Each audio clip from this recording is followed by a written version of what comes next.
Assalamualaikum warahmatullahi wabarakatuh. Di sini saya dari kelompok 3 akan mendemonstrasikan pembelajaran mengenai struktur dan fungsi protein. Nah, dengan nama anggota kelompok dan yang pertama yaitu saya sendiri Nanda Amanatus Solihah dengan NIM 2051010800014. Saya Fitri Aini Finda Intanti dengan NIM 20510101819. Di sini kelompok kami akan menjelaskan mengenai struktur dan fungsi protein. Baik, jadi yang pertama saya itu akan menjelaskan mengenai pengertian protein. Protein merupakan senyawa polipeptida. Setiap peptida tersusun atas asam amino sebagai komponen terkecil. Unsur penyusunnya yaitu CHON. Nah, pada protein ini merupakan molekul organik terbanyak di dalam sel. Selanjutnya yaitu mengenai struktur protein. Protein memiliki 4 tingkat struktur yang berbeda, di antaranya yang pertama yaitu struktur primer, dan yang kedua struktur sekunder, dan yang ketiga struktur tersier, dan yang keempat struktur kuarter. Baik, yang pertama yaitu struktur primer adalah struktur paling sederhana. Protein mempunyai urutan asam amino yang tertentu dan yang tepat. Pada protein, gugus karboksil asam amino terikat pada gugus amino. Asam amino lain dengan ikatan peptida atau disebut juga ikatan amida. Yang kedua yaitu struktur sekunder. Dua struktur polipeptida yang disebut helix dan lembar berlipat B. Struktur ini berhubungan dengan pengaturan kedudukan ruang residu asam amino dalam urutan linier. Dan yang ketiga yaitu struktur tersier. Pada struktur ini menggambarkan pengaturan ruang residu asam amino yang berjauhan dalam urutan linier dan pola ikatan-ikatan disulfida. Dan yang keempat yaitu struktur kuarter. Konfirmasi 3 dimensi suatu protein multisubunit yang sejumlah rantai polipeptida disatukan oleh interaksi non-kovalen berupa interaksi elektrostatik, hidrofobik, dan ikatan hidrogen. Yaitu di situ ada beberapa perbandingan antara struktur primer, struktur sekunder, dan struktur tersier. Selanjutnya yaitu fungsi protein. Fungsi protein menurut biologis yang pertama yaitu enzim atau biokatalisator, dan yang kedua yaitu protein kontraktil atau motil, dan yang ketiga protein transport, dan yang keempat protein pelindung atau pertahanan, dan yang kelima protein strukturan, yang keenam protein pengatur, dan yang terakhir adalah protein penyimpan. Baik, yang pertama yaitu enzim. Enzim yaitu protein yang berfungsi sebagai biokatalis. Hampir semua reaksi senyawa organik dalam sel dikatalis enzim. Lebih dari jenis enzim telah ditemukan di dalam berbagai bentuk kehidupan. Yang kedua yaitu protein kontraktil, yaitu protein yang memberikan kemampuan pada sel dan organisme untuk mengubah bentuk atau bergerak. Contohnya ialah aktin dan miosin, yaitu protein yang berperan dalam sistem kontraksi otot atau kerangka. Dan yang ketiga yaitu protein transport. Di sini yaitu protein yang mengikat dan memindahkan molekul atau ion spesifik. Contohnya yaitu hemoglobin dan lipoprotein. Hemoglobin dalam sel darah merah mengikat oksigen dari paru-paru dan membawanya ke jaringan periferi. Lipoprotein dalam plasma darah membawa lipid dari hati ke organ lain. Protein transport lain terdapat dalam dinding sel dan menyesuaikan strukturnya untuk mengikat dan membawa glukosa, asam amino, dan nutrisar lain melalui membran ke dalam sel. Dan yang keempat yaitu protein pertahanan atau bisa disebut juga antibodi, yaitu protein yang melindungi organisme terhadap serangan organisme lain.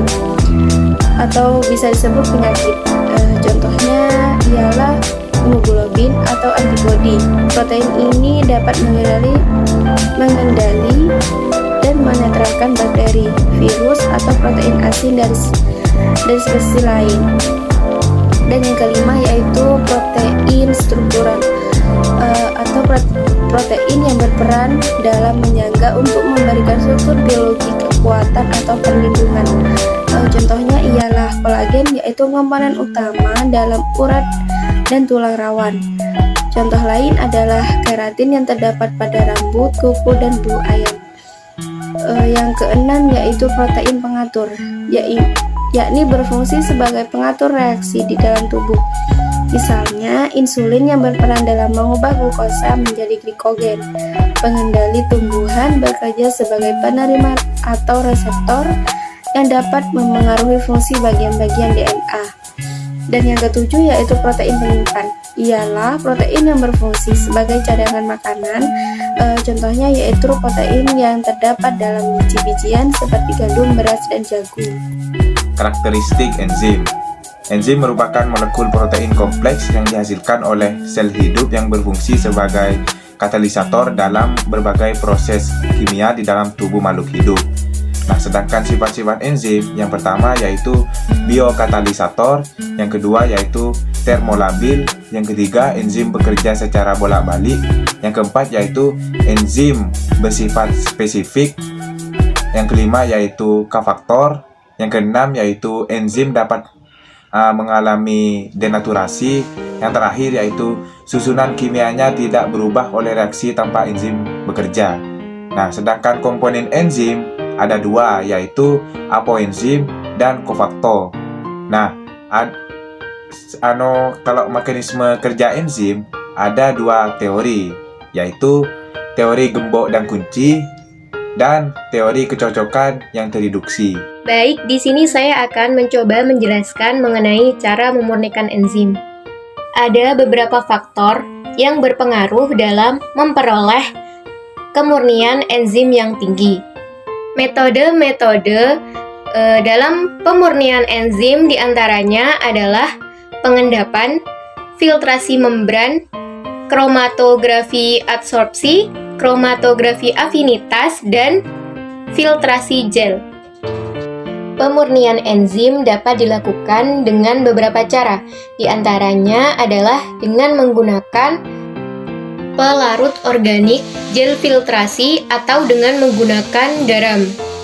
Adapun cara pengendapan garam organik melalui membran ultrafiltrasi.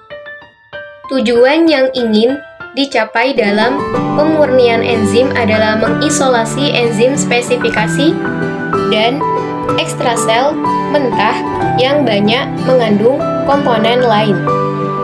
Selanjutnya yaitu bentuk protein. Molekul protein di sini sangat bervariasi. Adapun bentuk protein tersendiri yaitu ada dua. Yang pertama adalah protein serat dan yang kedua adalah protein globular.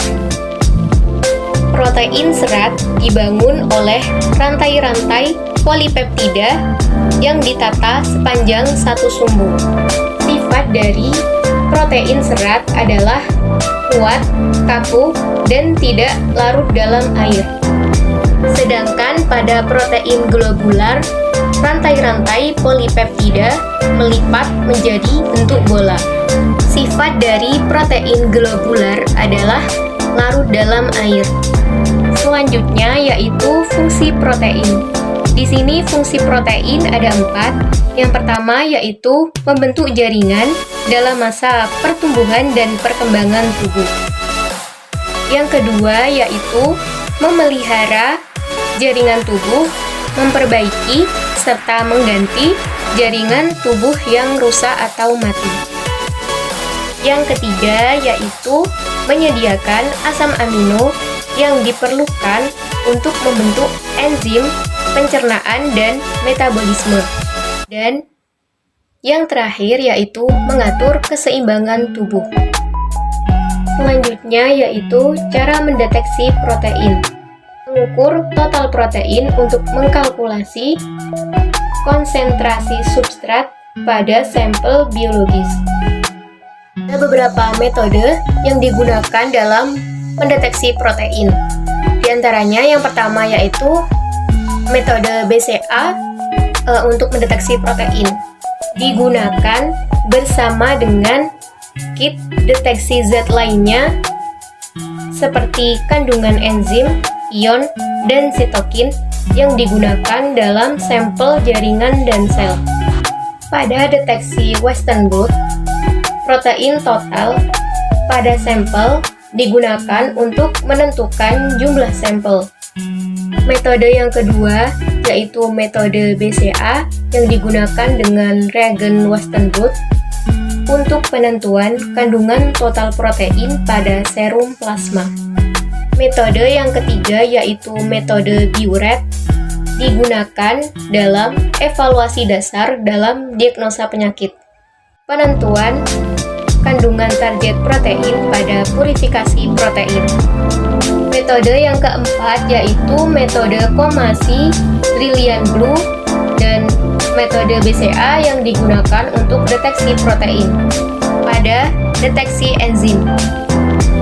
Adapun mengenai sumber protein itu ada dua, yaitu protein nabati dan protein hewani. Protein nabati adalah protein yang berasal dari tumbuh-tumbuhan. Adapun sumber protein nabati itu meliputi kedelai, kacang-kacangan, dan produk hasil olahannya seperti tempe, tahu, dan susu. Sedangkan protein hewani adalah protein yang berasal dari hewan. Adapun sumber protein hewani itu meliputi daging, telur, susu, ikan, seafood, dan produk hasil olahannya. Baik, di sini saya akan menyimpulkan materi pada hari ini mengenai struktur dan fungsi protein. Jadi, protein merupakan senyawa polipeptida yang paling banyak di dalam sel. Adapun untuk struktur protein sendiri yaitu ada 4. Yang pertama struktur primer, dan yang kedua struktur sekunder, yang ketiga struktur tersier, dan yang keempat struktur kuarter. Fungsi protein menurut biologis yaitu sebagai enzim atau biokatalisator, sebagai protein kontraktil atau motil,